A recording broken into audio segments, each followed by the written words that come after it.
창세기 15장 1절부터 21절을 함께 살펴볼 텐데 제가 8절부터 읽어드리겠습니다. 창세기 15장 8절 말씀입니다. 하나님 말씀을 들으십시오. 그가 이르되 주 여호와여 내가 이 땅을 소유로 받을 것을 무엇으로 알리까? 여호와께서 그에게 이르시되 나를 위하여 3년 된 암소와 3년 된 암염소와 3년 된 수장과 산비둘기와 집비둘기 새끼를 가져올지니라. 아브라함이 그 모든 것을 가져다가 그 중간을 쪼개고 그 쪼갠 것을 마주 대하여 놓고 그 새는 쪼개지 아니하였으며 솔개가 그 사체 위에 내릴 때에는 아브라함이 쫓았더라. 해질 때에 아브라함에게 깊은 잠이 임하고 큰 흑암과 두려움이 그에게 임하였더니 여호와께서 아브라함에게 이르시되 너는 반드시 알라. 너의 자손이 이방에서 객이 되어 그들을 섬기겠고 그들은 400년 동안 너의 자손을 괴롭히리니 그들이 섬기는 나라를 내가 징벌할지며 그 후에 너의 자손이 큰 재물을 이끌고 나오리라. 너는 장수하다가 평안히 조상에게로 돌아가 장사될 것이요 너의 자손은 4대 만에 이 땅으로 돌아오리니 이는 아모리 족속의 죄악이 아직 가득 차지 아니함이니라 하시더니 해가 져서 어두울 때에 연기 나는 화로가 보이며 타는 횃불이 쪼갠 고기 사이로 지나더라. 그날에 여호와께서 아브라함과 더불어 언약을 세워 이르시되 내가 이 땅을 애굽 땅에서부터 그 큰 강 유브라데까지 너의 자손에게 주노니 곧 겐 족속과 그니스 족속과 감몬 족속과 헷 족속과 브리스 족속과 르바 족속과 아모리 족속과 가나안 족속과 기르가스 족속과 여부스 족속의 땅이니라 하셨더라. 아멘. 우리는 계속 아브라함의 생애를 함께 살펴보고 있습니다. 특별히 성경에서 아브라함은 우리 믿는 성도들의 모든 성도들의 믿음의 조상이라 불리는 사람이죠. 그래서 우리는 어떻게 이 아브라함이 성경에서 믿음의 조상으로 불릴 수가 있었는지 그의 삶의 여정들을 그리고 그 믿음이 성장하는 과정들을 함께 살펴보고 있습니다. 그렇다면 아브라함은 어떻게 이렇게 믿음의 조상이 될 수가 있었을까? 어떤 면에서 그리스도를 믿고 구원받은 모든 성도들의 믿음의 본이 될 수 있었을까? 그가 우리의 믿음의 본이 되는 것은 어떤 그의 훌륭함이 우리의 믿음의 본이 되는 것은 아닙니다. 그는 사실 그가 믿음의 조상이 될 수 있었던 것은 그의 어떤 훌륭함 때문도 아니고 경건함 때문도 아니고 그의 어떤 놀라운 믿음의 삶 때문도 아니었습니다. 그는 원래 어떤 사람이었습니까? 이방 지역이었던 갈대아 우르에서 자신의 아버지와 가족들과 함께 우상 숭배를 하던 사람이었습니다. 하나님을 몰랐고 믿지도 않았고 하나님이라는 존재가 있는지도 몰랐던 그렇게 살아가던 사람이었죠.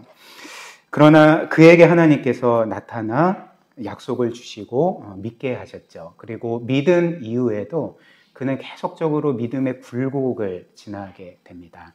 때로는 하나님의 약속을 의심하기도 했고요. 죄를 짓기도 했고 또 불순종하기도 했고 영적으로 실패하기도 했습니다. 그러나 하나님은 이런 아브라함을 어떻게 대하셨습니까? 아브라함은 어떤 면에서 계속적으로 하나님을 불성실하게 대했지만 하나님은 아브라함을 끝없는 신실함으로 대하셨던 거죠. 끝없는 사랑과 은혜와 자비와 긍휼과 신실하심으로 아브라함을 대하셨습니다. 그래서 하나님께서는 우리가 그 전에도 보았고 또 오늘도 보고 앞으로 볼 것처럼 계속적으로 하나님의 약속을 의심했습니다. 그러나 그때마다 하나님은 아브라함에게 나타나셔서 내가 반드시 너에게 준 약속을 지킬 거다. 그리고 여러 증거들로 그 약속을 확증시켜 주셨죠. 또 아브라함이 죄를 지을 때 불순종할 때마다 하나님은 그의 죄를 용서해 주시고 다시 받아주셨습니다. 또 아브라함이 위기를 겪을 때는 어떻게 하셨습니까? 하나님께서는 어김없이 그를 도우시고 또 지켜주셨고 구원해 주셨던 거죠. 따라서 아브라함이 처음 하나님을 믿은 것도 하나님의 은혜 때문이었고, 이후에 계속적으로 실패 가운데서도 믿음이 유지될 수 있고 성장할 수 있었던 것도 다 하나님의 은혜 때문이었던 것이죠. 이런 면에서 아브라함은 우리의 믿음의 모델이 됩니다.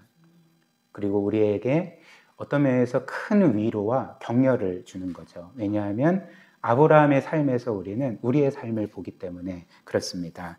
그러나 오늘 우리가 보고 있는 창세기 15장 말씀을 보면 아브라함은 여전히 하나님의 약속을 의심하고 있습니다. 그리고 그 의심 때문에 두려워하고 있는 것을 우리가 보게 되는 거죠.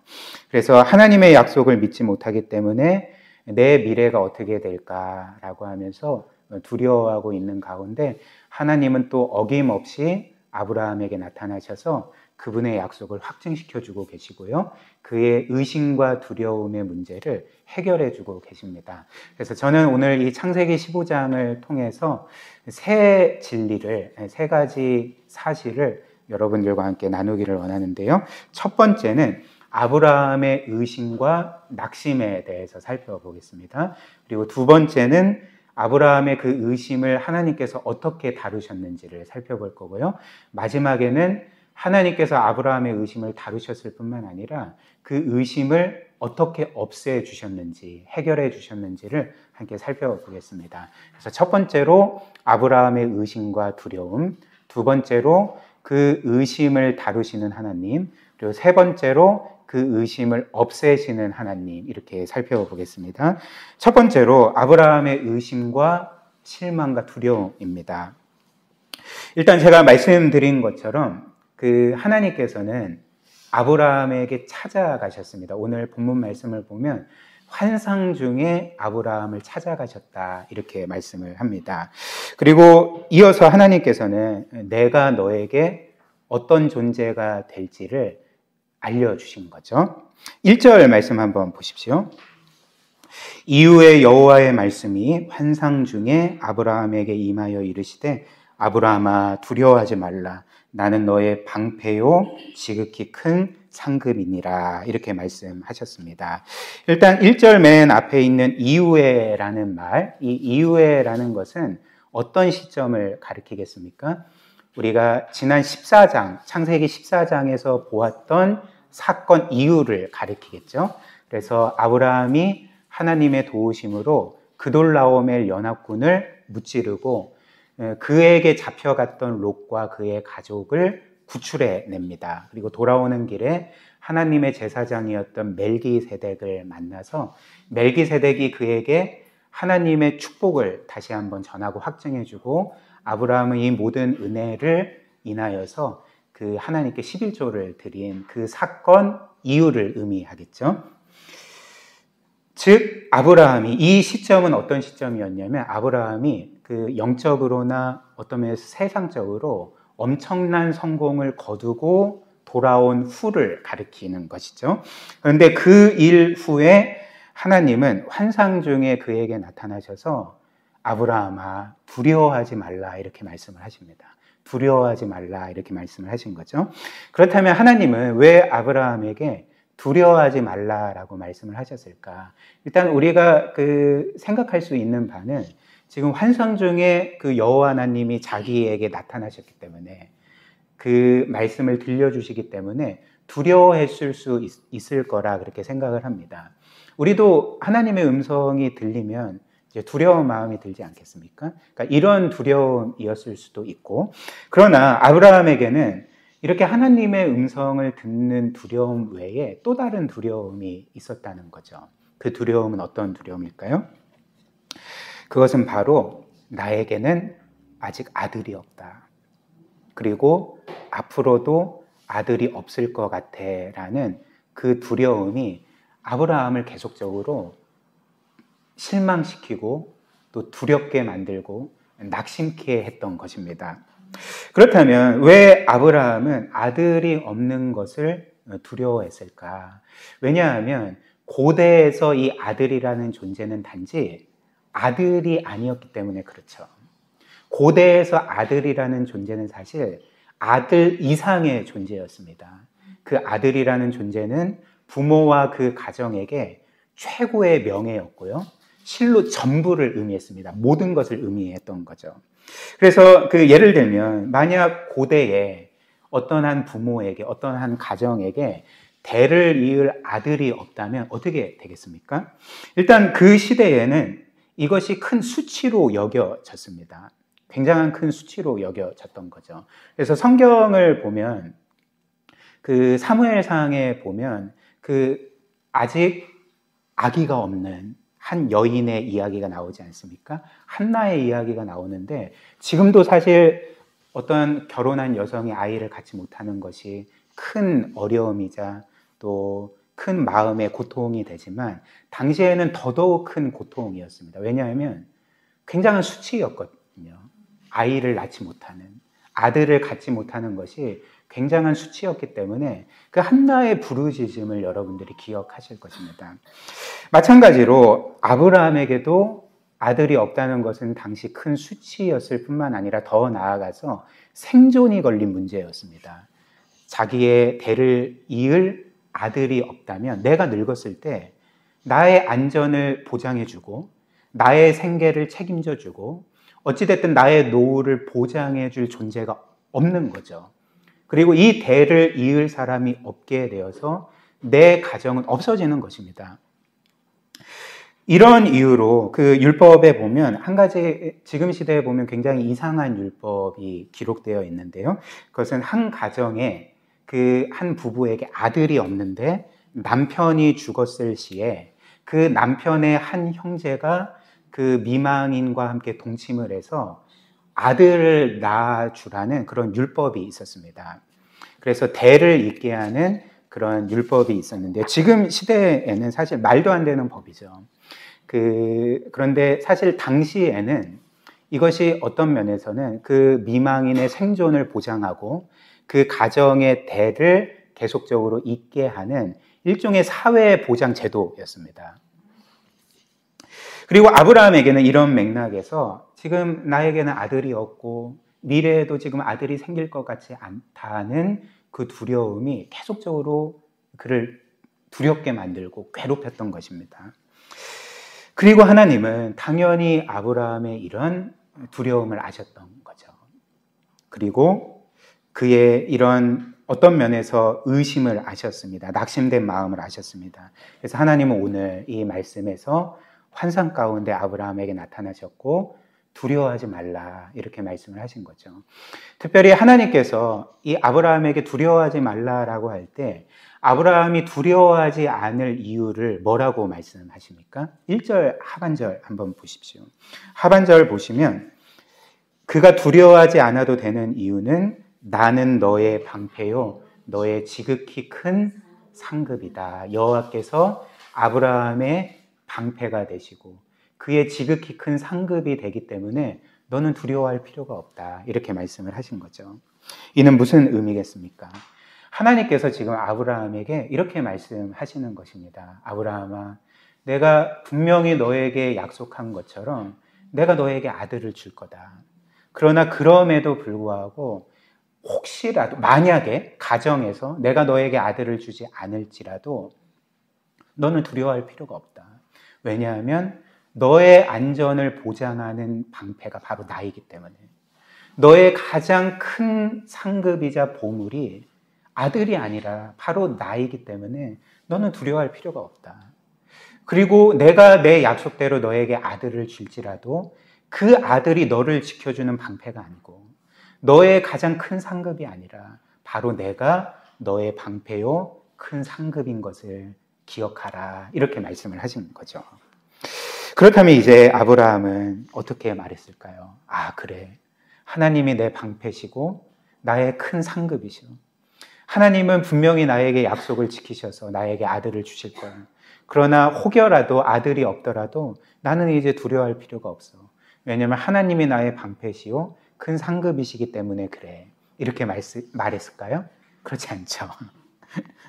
여전히 아브라함은 의심하고 두려워했습니다. 그래서 2절 말씀 보십시오. 아브라함이 나는 너의 방패요 큰 상급이다 이렇게 말씀하셨는데 지금 하나님께 이렇게 말씀드립니다. 2절 아브라함이 이르되 주 여호와여 무엇을 내게 주시려 하나이까 나는 자식이 없사오니 나의 상속자는 이 다메섹 사람 아브라함의 종이죠 엘리에셀이니이다 이렇게 말했습니다. 무슨 말일까요? 아브라함의 이 말은 단순히 나에게는 아들이 없고 그렇기 때문에 내 모든 재산은 내 종 엘리에셀이 상속받을 것입니다. 이 말이 아닌 거죠. 이 말이 아닌 것입니다. 이는 지금 어떤 말이냐면 하나님, 바꿔 말하면 하나님, 나에게 아들을 안 주셨잖아요. 나에게는 내 재산을 상속받을 아들이 없어요. 그렇기 때문에 내 종인 엘리에셀이 내 재산을 받을 겁니다. 다 하나님 탓이에요. 그러니까 애둘러서 말하는 거죠. 즉, 뭘 보여줍니까? 아브라함은 여전히 하나님의 약속을 의심하고 있습니다. 믿지 못하고 있고 두려워하고 있는 거죠. 그리고 또 이어서 아브라함은 이렇게 말합니다. 3절 말씀 같이 한번 읽어볼까요? 시작. 아브라함이 또 이르되 주께서 내게 씨를 주지 아니하셨으니 내 집에서 길린 자가 내 상속자가 될 것이니이다. 2절과 3절의 차이가 있습니까? 2절과 3절의 말씀이 다른 말씀입니까? 물론 표현은 다르죠. 그러나 핵심은 똑같은 말씀입니다. 아브라함은 지금 하나님께서 그분의 약속대로 나에게 아들을 주시지 않았다는 말을 다른 표현으로 연달아 말하고 있는 거죠. 그렇다면 어떤 한 가지를 다른 표현으로 연달아 말한다는 것은 뭘 의미합니까? 강조법이죠. 뭘 강조합니까? 하나님은 약속을 지키지 않았다. 하나님은 나를 실망시키셨다. 하나님은 더 이상 믿을 만한 분이 되지 못할 것 같아. 라는 것을 그렇게 애둘러서 표현하는 것입니다. 저를 속였다라고 그렇게 말하고 있는 거죠. 사랑하는 여러분, 여기에서 우리가 보게 되는 사실이 무엇입니까? 우리가 이 성경에서 보게 되는 사실은 무엇이냐면 성경은 결코 사람들을 성경에 기록된 소위 믿음의 사람들이라 불리는 그 사람들의 모습을 미화시키지 않는다는 것입니다. 성경은 그 소위 믿음의 사람들이라 불리는 사람들의 죄악과 불순종과 영적인 실패와 그들의 의심과 불신앙을 있는 그대로 드러낸다는 거죠. 한번 생각을 해보십시오. 오늘 성경에서 보는 아브라함은 믿음의 조상이라 불린 사람이었습니다. 근데 우리가 계속 보는 것처럼 그는 계속 의심하고 있고요. 또 하나님의 하나님을 향한 불신앙을 계속적으로 드러내고 있고요. 죄를 짓고 실패하고 있습니다. 또한 성경에서 아브라함 외에 하나님을 가장 사랑하는 이라 불리는 그 위대한 이스라엘의 왕이라 불리는 인물이 있죠. 다윗이죠. 다윗은 하나님을 너무나도 사랑했습니다. 시편을 보면 알죠. 그리고 사실 시편이 전체에 150편이 있는데 이 다윗이 그 시편 150편 중에 73편이나 썼습니다. 즉 절반 가까운 그 분량의 시편을 쓴 사람, 이 위대한 사람이 다윗인 거죠. 근데 그런 위대한 다윗이 어떤 죄를 지었는지 아십니까? 다 기억하실 것입니다. 남편이 있던 그 여인인 밧세바와 간음을 범했고 더 나아가서 이것을 은폐하기 위해서 그의 남편인 우리아를 고의적으로 죽게 만들었던 거죠. 간음과 살인의 죄를 그 위대하고 경건했던 인물이 지었고 성경은 그것을 있는 그대로 우리에게 전해주고 있는 것입니다. 심지어 우리아는 그 성경에 기록된 것에 따르면 다윗을 위해 자신의 목숨을 아까워하지 않는 충신이었습니다. 그런 사람을 그렇게 처참하게 죽여버린 거죠. 신약으로 넘어오면 어떻습니까? 예수님의 수제자라 불리는 베드로는 그 예수님을 3번이나 모른다고 부인했고 마지막에는 저주까지 하면서 부인했습니다. 또한 사도 바울의 경우는 그가 그리스도를 믿기 전이긴 하지만 교회와 그리스도를 믿는 성도들을 핍박하던 사람이었고 죽게 만든 사람이 아니었습니까? 그리고 이외에도 성경은 끊임없이 이 성경에 기록된 이 인물들의 그 결함들, 불완전함들, 죄와 불순종들을 계속적으로 우리에게 전해주고 있습니다. 사실 그 성경을 잘 모르는 사람들은 이렇게 생각을 하죠. 성경에는 거룩하고 경건한 사람들의 그 거룩하고 경건한 삶만 기록되어 있을 거다. 그래서 성경은 뭔가 위인들의 삶의 모음집 정도로 생각하는 경향이 있는 것 같습니다. 근데 결코 그렇지 않습니다. 여러분들이 늘 이제 새해가 되면 어찌됐든 창세기부터 시작하잖아요. 그렇죠? 창세기부터 시작해서 쭉 읽어 내려가 보면 막장 드라마도 이런 막장 드라마가 없습니다.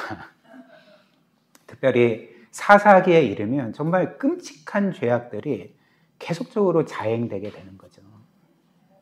그렇다면 성경은 왜 이런 식으로 사람들의 죄악들을 감추지 않고 심지어 신앙의 위인들이라 불리는 사람들의 죄악들을 감추지 않고 있는 그대로 드러내는가? 왜 그럴까요? 성경의 핵심 메시지가 사람이 자신의 훌륭함으로 점수를 따서 그래서 하나님께 구원을 얻어내고 그리고 하나님께 받아들여질 수 있다는 것이 아니기 때문에 그렇습니다. 성경의 핵심 메시지는 무엇입니까?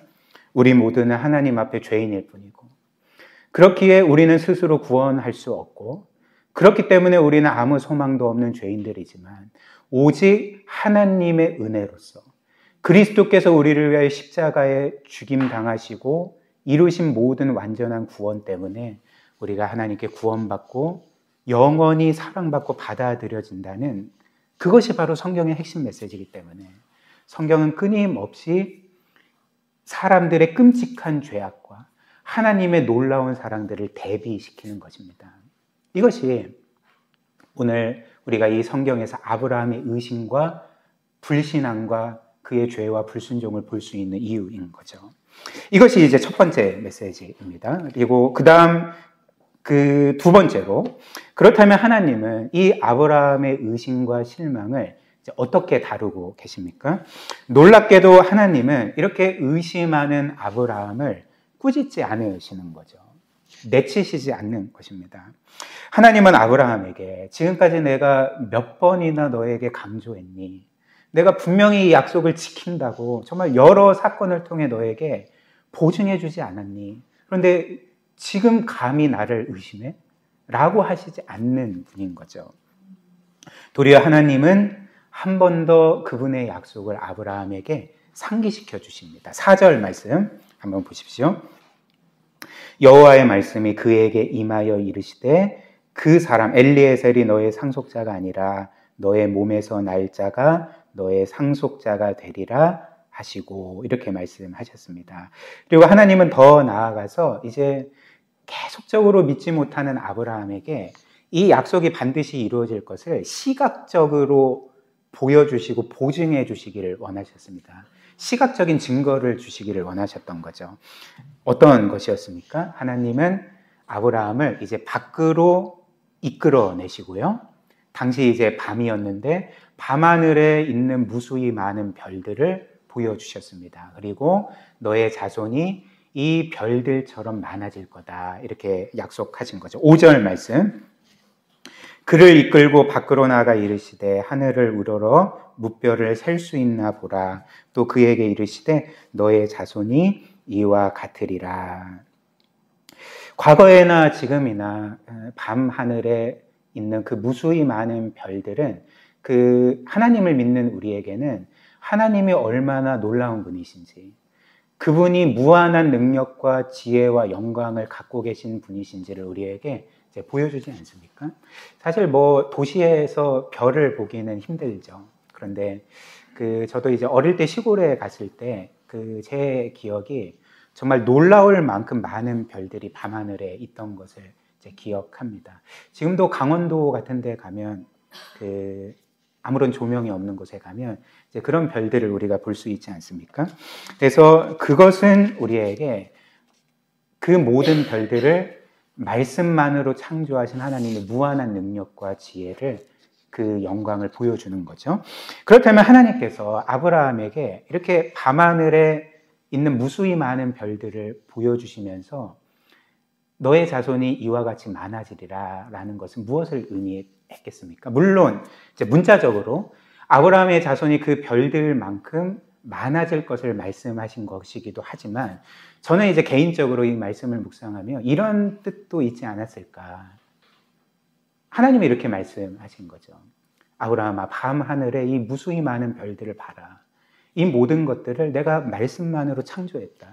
그런데 내가 이렇게 강한 능력의 여호와 하나님인데, 무한한 능력의 하나님이고 능치 못할 일이 없는 하나님인데 너에게 준 약속대로 너에게 아들을 주지 못할 것 같으니 나는 반드시 그 약속을 이룰 거야 라고 지금 말씀하신 것이 아니겠습니까? 여기서도 우리는 오늘 하나님이 어떤 분이신지를 알게 되는 거죠. 하나님은 우리도 하나님을 때로는 의심할 때가 있고, 그리고 하나님께 불성실할 때가 있고, 그리고 하나님이 마치 안 계신 것처럼 살 때가 많이 있지만 하나님은 단 한순간도 우리의 의심에 대해서 너가 감히 나를 의심해? 라고 말씀하시지 않는다는 것입니다. 하나님은 우리의 의심을 꾸짖지 않으십니다. 우리의 의심이 악의적인 것이 아니라면 우리의 의심과 믿음 없음을 꾸짖기보다는 도리어 우리의 그런 의심과 부족한 믿음이 온전한 믿음으로 성장해 갈 수 있도록 우리를 계속적으로 도우시는 분인 거죠. 오늘 하나님께서 그런 일을 하고 계시지 않습니까? 계속 하나님은 그분의 약속을 확증시켜 주십니다. 눈에 보이는 시각적인 보증을 주십니다. 계속적으로 그 약속을 내가 지키리라는 그 확신을 아브라함에게 심어주시기를 원하시는 거죠. 그래서 아브라함은 하나님의 이런 은혜에 이제 어떻게 반응할까요? 이제 아브라함은 자신의 의심을 잠시 내려놓고 하나님을 다시 믿게 되는 거죠. 그 약속을 믿게 되었습니다. 그래서 6절 말씀, 아브라함이 여호와를 믿으니 이렇게 말하고요. 그래서 여호와께서는 이를 그의 의로 여겨주셨다. 아브라함이 여호와 하나님을 믿었고 여호와 하나님께서는 그의 믿음을 그의 의로움으로 여겨주셨다. 이렇게 말씀을 합니다. 그렇다면 이제 여기에서 우리는 이런 질문을 할 수 있습니다. 하나님께서 지금 아브라함의 믿음을 그의 의로움으로 여겨주셨다. 그의 믿음을 보고 그래 너는 의롭다 이렇게 선언해 주셨다 말씀하고 있지 않습니까? 그런데 사실 성경에서 이 의로움이라는 것은 우리가 생각하는 것보다 훨씬 더 완전한 개념입니다. 이 의로움이라는 것은 죄가 없고 하나님의 모든 말씀에 온전히 순종한 그 완전한 상태를 의미하는 것입니다. 그러니까 완전 무결함을 의미하는 거죠. 그런데 아브라함의 믿음이 그처럼 대단했습니까? 아브라함의 믿음이 그처럼 완전 무결했습니까? 그 믿음이 그를 의로운 자로 선언받을 수 있을 만큼 이렇게 완전한 게 아니지 않았습니까? 우리가 지금 본 것처럼 아브라함이 하나님을 다시 믿게 된 것도 그의 능력이 아니었습니다. 하나님이 의심하는 아브라함을 계속 달래고 약속을 확증시켜주고 밤하늘의 별들을 보게 해주시고 다시금 믿게 해주셨기 때문에 믿은 거죠. 그렇기에 이 아브라함의 믿음은 자신이 만들어낸 게 아니라 하나님이 주신 것이었죠. 그런데 어떻게 아브라함의 믿음이 그의 의로움으로 선언될 수가 있겠습니까? 그리고 심지어 그의 믿음조차도 여전히 불완전한 것이었는데 어떻게 그의 믿음이 그를 의롭다 선언받을 수 있게 만드는 것이 되겠습니까? 그렇다면 하나님께서 그분의 약속을 믿은 아브라함을 어떻게 의롭다, 너는 완전하다, 온전하다 선언해 주실 수 있었을까? 그것은 아브라함의 믿음의 완전함 때문도 아니고 아브라함의 의로움 때문도 아니라 하나님께서 그에게 주신 약속 때문에 그랬던 거죠. 그 약속의 내용이 무엇일까요? 그것은 이제 아브라함의 자손으로 먼 훗날 오실 그 예수 그리스도께서 우리를 위하여 죽으시고 죽기까지 순종하시고 이루신 구원과 영원한 의로움을 믿는 자에게 하나님께서 값없이 그를 영원토록 의롭다 선언해 주신다는 그 약속 때문에 하나님은 아브라함이 그 하나님의 약속을 믿을 때 그 약속으로 그를 의롭다 선언해 주셨던 것입니다. 여러분 중에서는 제가 지금 말하고 있는 이 해석이 어떻게 입증될 수 있나 그런 궁금증을 가지실 수도 있겠습니다. 그런데 이것은 제 이론이 아니라 성경이 말하고 있는 바입니다. 로마서 4장이 우리에게 아브라함의 이 믿음이 어떻게 그의 의로움이 됐는지를 설명해 주고 있는 거죠. 한번 보십시오. 로마서 4장 1절부터 8절. 일단 1절과 2절입니다. 그런즉 육신으로 우리 조상인 아브라함이 무엇을 얻었다 하리요. 만일 아브라함이 행위로서 의롭다 하심을 받았으면 자랑할 것이 있으려니와 하나님 앞에서는 없느니라. 일단 뭐라고 말합니까? 아브라함이 이때 하나님을 믿고 의롭다 선언받은 것은 뭐라고 말합니까? 행위로서 그렇게 된 게 아니라는 거죠. 만약에 그의 어떤 훌륭한 행위로서 훌륭한 믿음으로서 의롭다 여김을 받았다면 그가 자랑할 것이 있었을 텐데 그럴 수가 없었다는 것입니다. 그렇다면 일단 아브라함이 그 의롭다 선언받은 것은 그의 훌륭한 행위도 아니고 믿음도 아닌 거죠. 그렇다면 뭐 때문에 왜 그의 믿음이 그의 의로움이 됐을까? 3절 말씀 답을 이렇게 줍니다. 성경이 무엇을 말하느냐? 아브라함이 하나님을 믿음에 그것이 그에게 의로 여겨진 바 되었느니라. 일하는 자에게는 그 삭시 은혜로 여겨지지 아니하고 보수로 여겨지거니와 일을 아니할지라도 경건하지 아니한 자를 의롭다 하시는 이를 믿는 자에게는 그의 믿음을 의로 여기시나니. 그렇다면 아브라함은 그의 믿음의 완전함 때문에 하나님께 의롭다 선언을 받은 것입니까? 그렇지 않고 오늘 5절 말씀이 뭐라고 말합니까? 일을 아니할지라도 경건하지 아니한 자를 의롭다 하셨다. 지금 일을 안 했고 경건하지 않은 자는 누구를 가리킵니까? 지금 아브라함의 이야기를 하고 있는 거잖아요. 아브라함은 지금 일한 것이 없습니다. 여기에서 일했다는 것은 노동을 했다는 것이 아니라 하나님께 의롭다 받아들여질 수 있는 어떤 행위도 한 적이 없다는 거죠. 그가 한 것은 죄밖에 없습니다. 불신앙적인 삶밖에 없습니다. 그는 일을 안 했습니다. 그렇기 때문에 그는 사실 싹스를 얻을 수가 없는 거죠. 그리고 그는 경건하지 아니하였습니다. 즉 불의한 자였다는 거죠. 하나님 앞에서.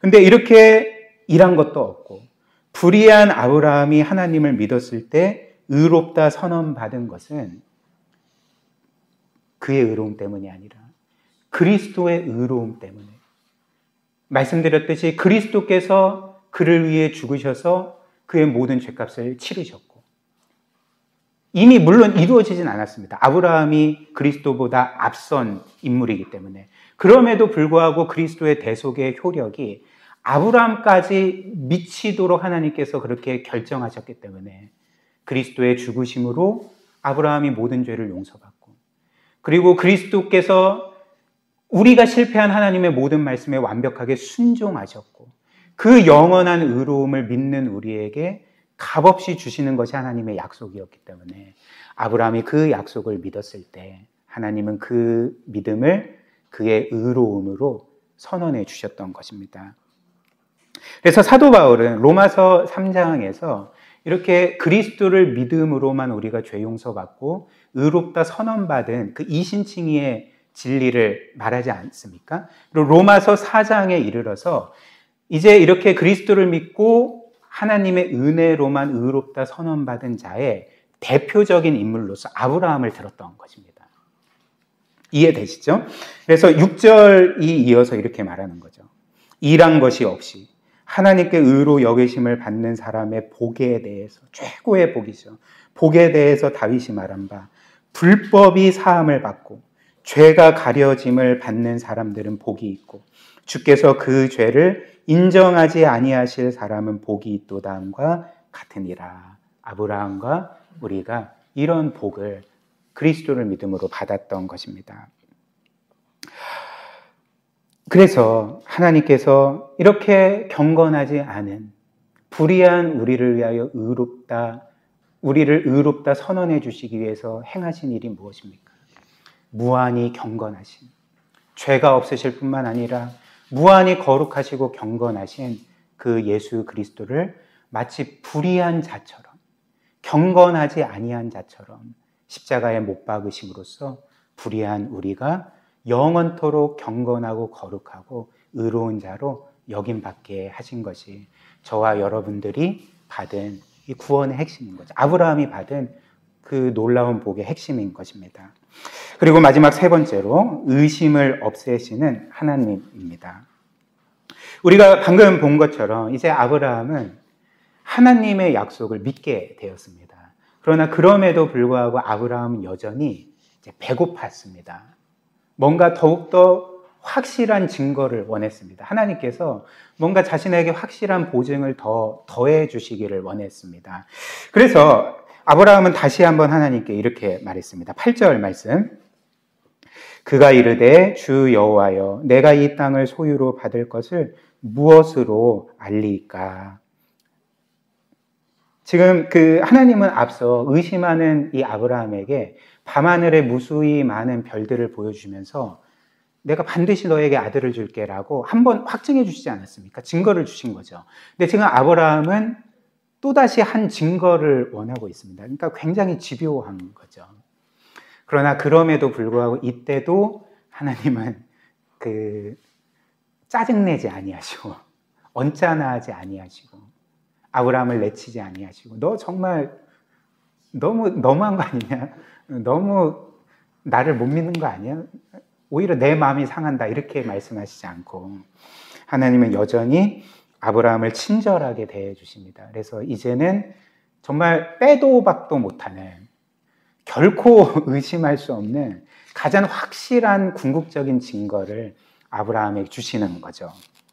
9절 10절 여호와께서 그에게 이르시되 나를 위하여 3년 된 암소와 3년 된 암염소와 3년 된 수량과 산비둘기와 집비둘기 새끼를 가져오라 이렇게 말씀하시고요. 10절 아브라함이 그 모든 것을 가져다가 그 중간을 쪼개고 그 쪼갠 것을 마주대하여 놓고 그 새는 쪼개지 아니하였다 이렇게 전해줍니다. 그래서 하나님께서 아브라함에게 시키신 것은 무엇이냐면 너가 가축들을 데려와라. 그리고 그 가축들을 죽여서 그 사체를 둘로 쪼개라. 그리고 쪼개진 그 사체들을 땅에 일렬로 놓아라.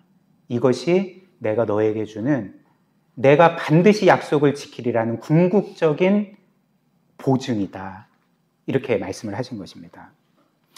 그렇다면 이것은 뭔 의미일까? 사실 지금 시대를 살아가는 우리에게는 굉장히 이상한 광경입니다. 왜 가축들을 죽여서 둘로 쪼개서 그리고 그것들을 땅에 일렬로 깔아놓았을까? 이게 도대체 뭔 의미일까? 우리는 사실 이해가 되지 않는 광경이지만 아브라함을 포함해서 당시 사람들은 이것이 무엇인지 정확히 알았습니다.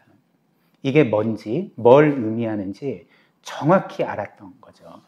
이런 이상한 예식은 그 당시 뭐였냐면 언약 체결식이었습니다.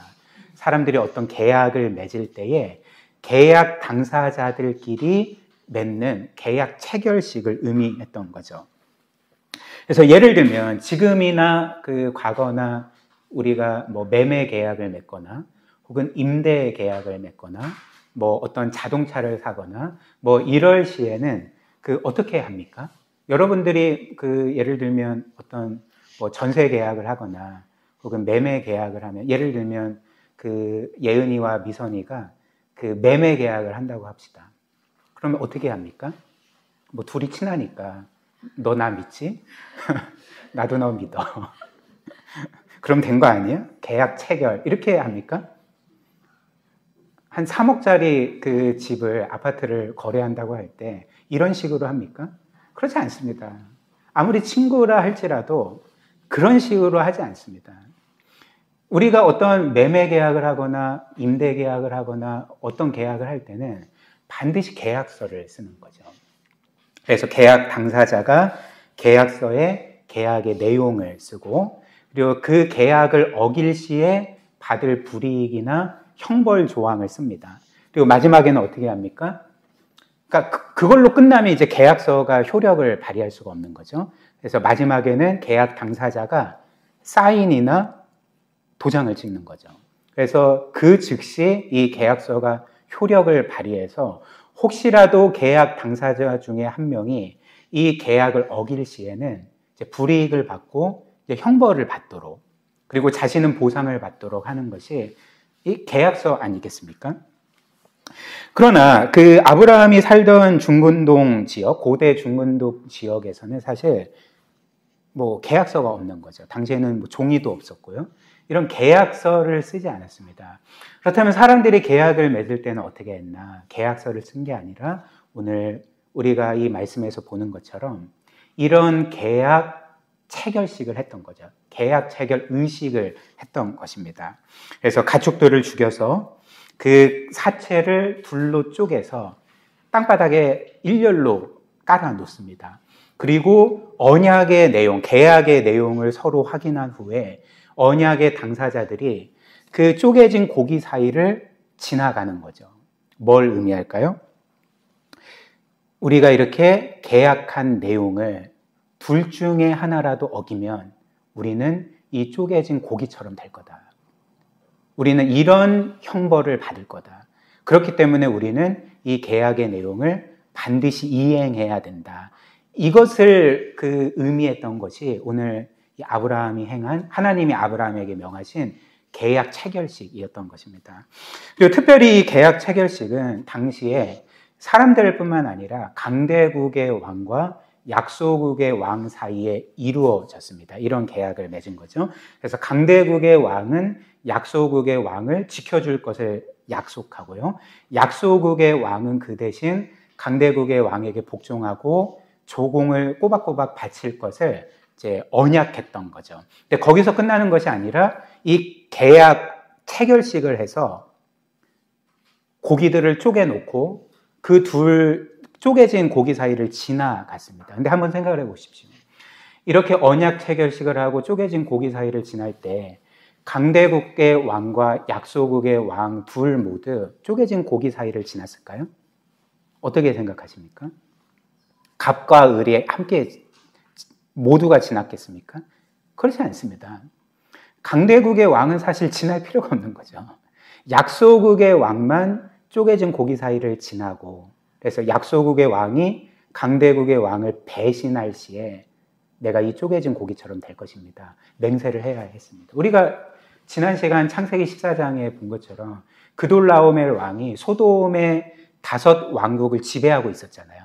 그러니까 그 약소국의 왕들이 분명히 이런 체결을 했을 것입니다. 그돌라오멜 왕에게 쪼개진 고기 사이를 지나면서 우리가 당신을 배신하면 이 쪼개진 고기처럼 될 것입니다. 분명히 이 체결을 했을 것입니다. 그런데 이제 놀랍게도 하나님께서는 내가 너에게 준 이 약속을 반드시 지킬 거다. 어떤 일이 있어도 지킬 거다.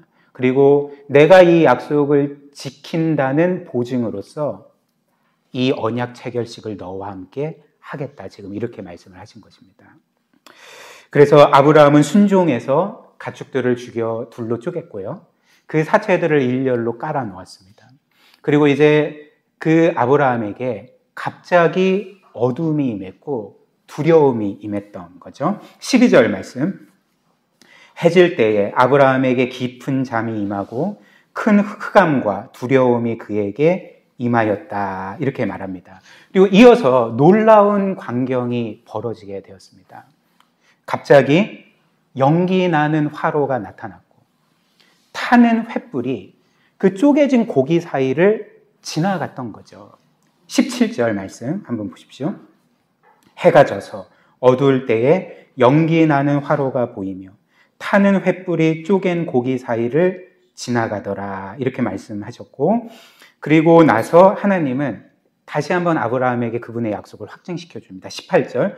그날에 여호와께서 아브라함과 더불어 뭘 맺으셨습니까?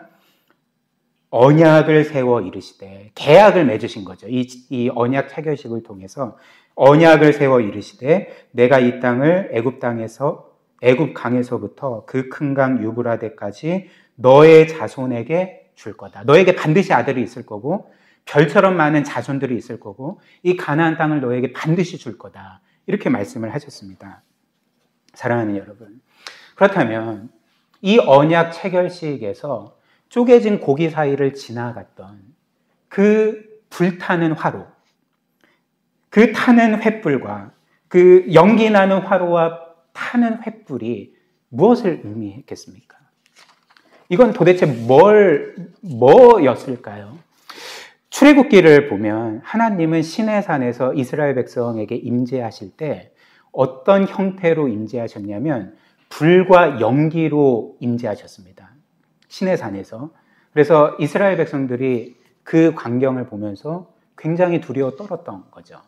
그리고 또한 이스라엘이 광야 40년을 지나는 동안 하나님께서 늘 이스라엘 백성과 함께 해주시지 않았습니까? 근데 어떤 형태로 그들과 함께 해주신지 기억하십니까?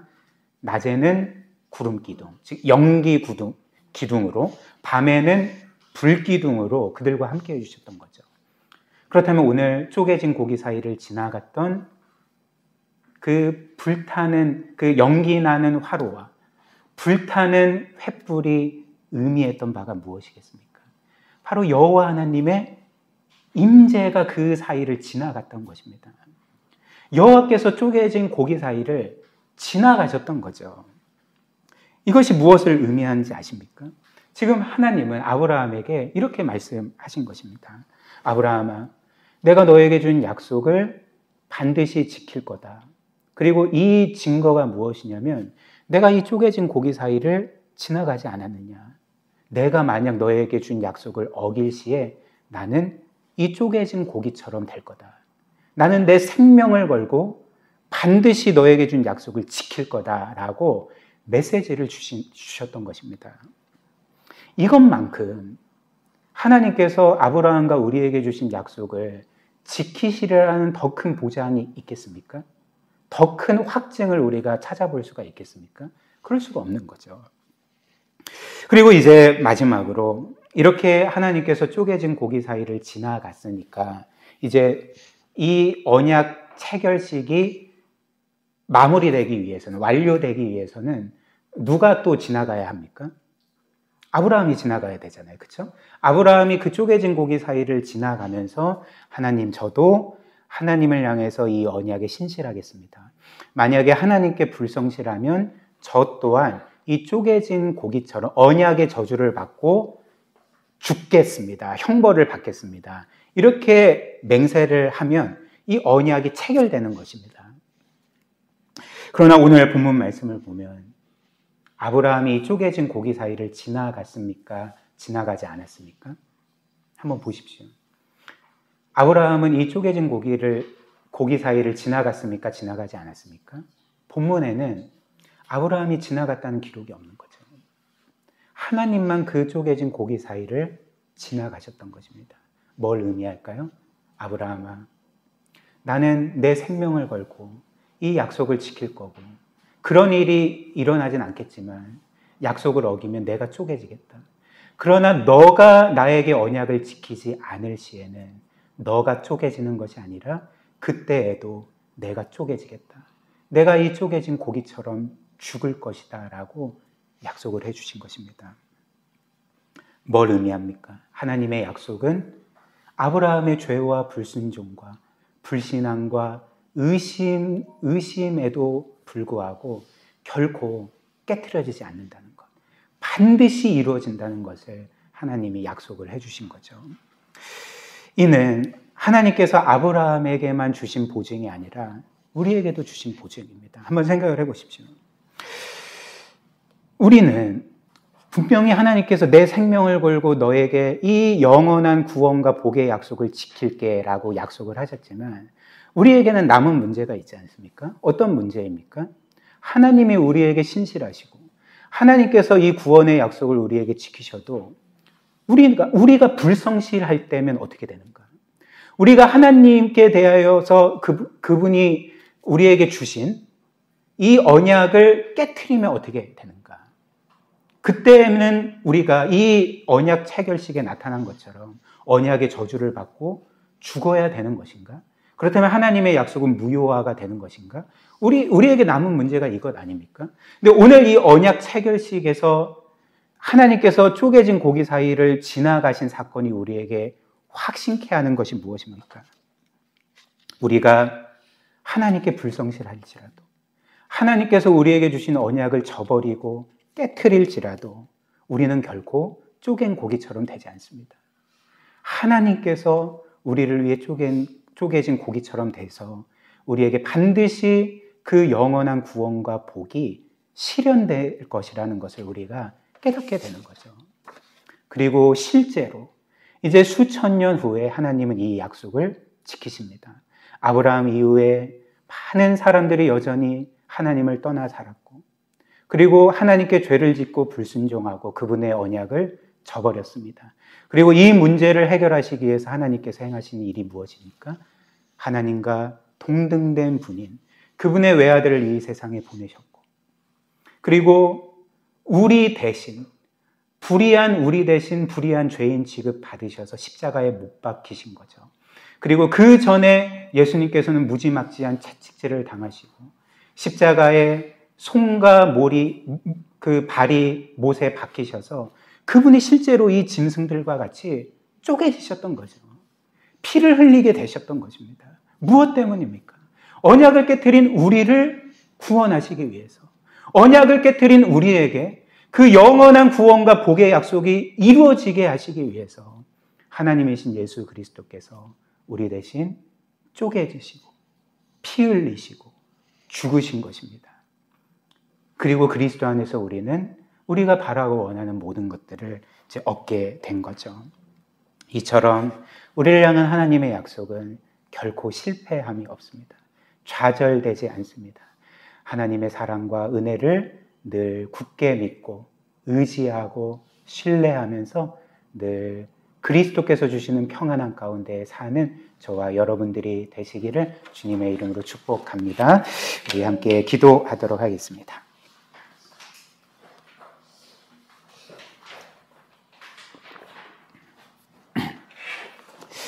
오늘 우리 들은 말씀 함께 기억하면서 기도했으면 좋겠는데요. 참 너무나도 놀라운 말씀이 아닙니까? 하나님께서, 그 무한하신 분께서, 그 창조주께서 우주의 먼지인 이 지구에 사는 먼지보다 못한 우리를 위해서 내가 기꺼이 너희를 위해 쪼개지겠다, 죽임을 당하겠다, 그래서 내가 너에게 준 구원과 복의 영원한 약속이 이루어지게 하겠다라고 말씀해 주시는 것 자체가 우리에게 얼마나 놀라운 일입니까? 사랑하는 여러분, 우리가 이 자리에 있는 것은 당연한 것이 아닙니다.